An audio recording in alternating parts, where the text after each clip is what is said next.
Hey guys, it is MissSimReno. If you are returning to the channel, welcome back. And if you're brand new, I am very excited that you decided to join me here today for another speed build. And we are building another micro tiny home. I am very excited, but also nervous about this one because it is entirely out of my comfort zone and I'm getting a little nervous. I don't know if I like this one very much. Well, actually, okay, no, scratch that. That's not true. I really like it. I don't know if you guys are gonna like it, okay? I'm just nervous because micro homes, number one, these are really difficult. I did one recently. It was a like kind of cabin in the woods type thing, and I forgot, because I'm garbage, I forgot to give my dear friend Reese credit for that because his suggestion was to build a micro home for Joel and Ellie.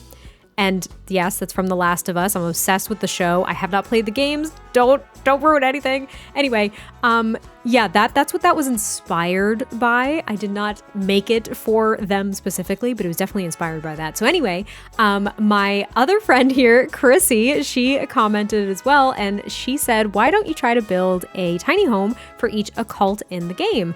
And so that is what I was inspired by to do this. I decided to make this for a mermaid, and it's on a pretty big lot, so it's gonna look a little bit, I guess, not proportional to the lot that it's on, because unlike the cabin tiny or micro home that I ended up doing, I was able to do like, tons of landscaping, and I was able to use terrain tools and all this other stuff. And when you're building on a lot that has water access like this in Sulani, you can't really do too much.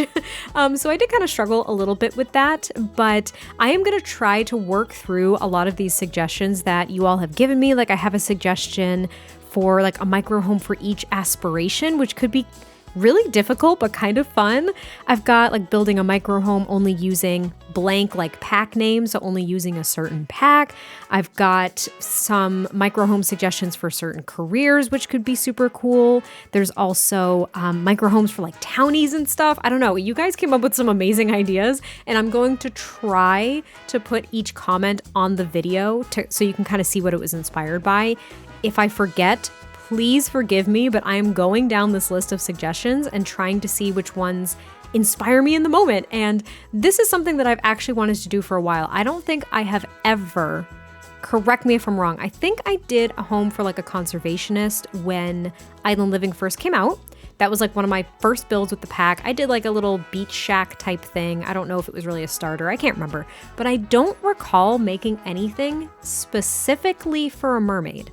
If I have, tell me I'm wrong, but I do not recall ever doing it, and it's been something on my mind since we got this pack. I don't think I've ever built something for a mermaid.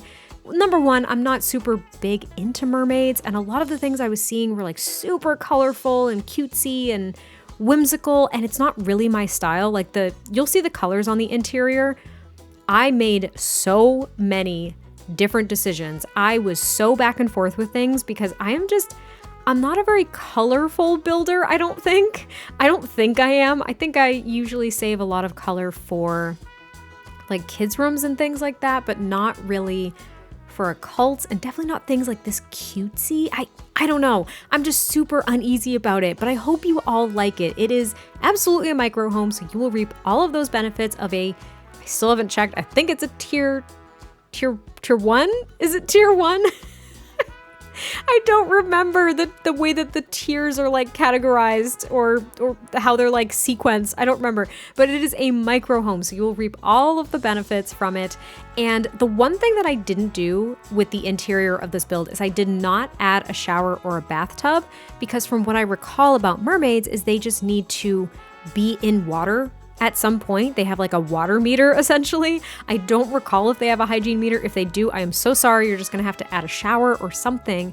But in the bathroom that I added for this build, it does just have a toilet. I think you could squeeze in a shower, like one of those wall showers if you wanted to, if you needed to.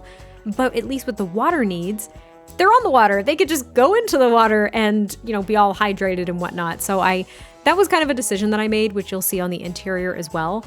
But yeah, it was a real struggle. I was trying to landscape this build, trying to make it look like the landscaping was kind of branching out from some of the surrounding landscaping, and it was difficult. I've always enjoyed landscaping in Sulani, but I've always struggled with it at the same time. I find it really, really difficult to make things look natural, especially when you have a lot that just goes right into the water like this. I've always struggled with it, so hopefully you like it. I did add a few things off camera as well, which I will just mention now. I added some like coral and some rocks and things out in the water that is still part of this lot because it just seemed like it ended.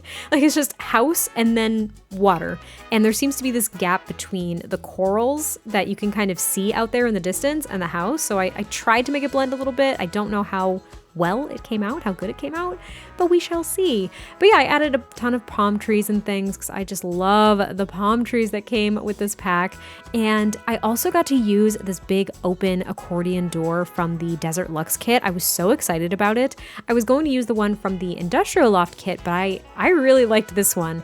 And that's part of the reason why I sacrificed some of this deck space in the back. It was a little bit bigger, but considering that I needed to kind of put a bit of an entryway, I was running out of tiles. So that's what we ended up doing. We made it a very small little deck space, and I got rid of the ladder because I'm pretty sure your Sims can just jump into the water. If not, they're going to go out the front door anyway and just wade into the water, so it's not a huge deal, but you can of course add a ladder if you would like. But now we're working on the interior, and again, the color scheme in this really threw me off. I was originally going for some like really bright blues and teals mixed with some pinks and things, but I ended up swapping it around a lot in the layout. Oh my gosh, the layout was so hard. I did not get a double bed in this home because I was just imagining that it was for just a single mermaid and their little abode that is rather colorful and kind of sort of whimsical. I tried to use this bed from high school years and I kept with it for a good chunk of time because I was gonna start using a ton of different colors. But I was not liking how it was coming out at all. I liked the fridge. That's what I liked. I love this fridge from the Country Kitchen kit. If you don't have that kit and you are a builder and you're looking for some kind of like cute clutter items as well as some appliances in the kitchen, it's a solid kit. I would recommend. I love this fridge. I use it a lot. I do use the accompanying stove a lot as well. Just wasn't a fit for this build in particular.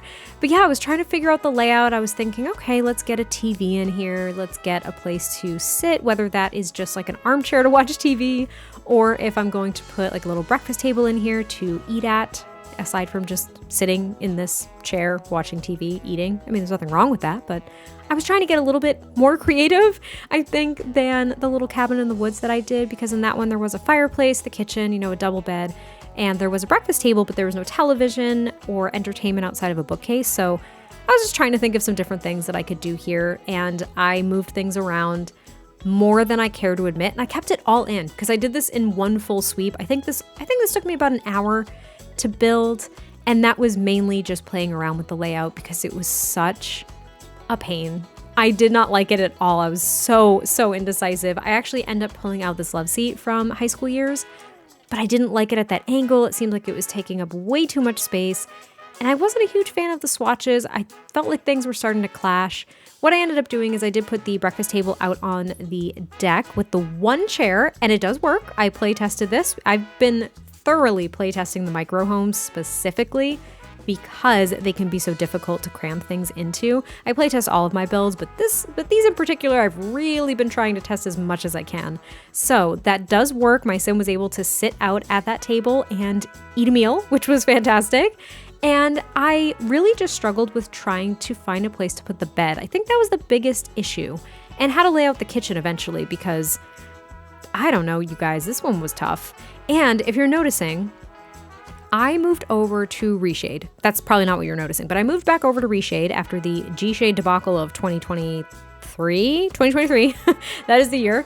And the MXAO setting with Reshade, especially with the Dove 2.0 preset, it just seems so finicky. It's not the presets issue, it's Reshade's issue. And I don't really know why. I followed Kindle Spice's tutorial to a T. I was at least able to get it to work, but what I noticed is that if I enter the game in build by mode, if I don't go right into live mode, the MXAO and the depth effects quite literally will not work, whether I flip them on and off, whether I use the hotkeys, whether I'm in the Reshade menu, won't work. I have to go into live mode first for this to be able to maintain the MXAO setting, which is one of the silliest things ever. If you know what I'm talking about, you probably know my struggle. If not, then this is all just gibberish. But the MXAO setting right now is not on because that's basically the shadows. It increases the shadows, it adds depth to everything. And that's not present here, but it is present in the screenshots, thankfully. But that gave me something to talk about as I futzed around with this so much. I did put a divider between the bed and kind of like the living-ish space. I liked doing that. It separated it just enough to make it feel like it wasn't all entirely open plan, though of course it is. And then again, this is the bathroom that does just have the toilet in it, but you might be able to put a wall shower in there if it is necessary. I should have made a playtest mermaid sim, which I didn't do. And I'm kind of upset that I didn't do that now because I didn't test that out. So I'm so sorry. I said I thoroughly playtested it, and yet I'm sitting here being like, I don't know if you have everything you need for a mermaid. Just goes to show I don't play with them very often. But we're actually getting very close to the end of the build. I am just adding some lights and moving some decorations around, trying to find a way to make this all work. I did add an entryway table here with just a few decorations too. I did size it down and use the OMSP shelf to add decorations. But I hope you all enjoyed this. I am very excited to make more micro homes. They're really difficult. I'm trying to make them different, but the shape pretty much stands because you don't have much to work with. But I hope you all enjoyed this. I cannot wait to hear your thoughts, and I will catch you next time I post a video, and I will talk to you soon. Bye.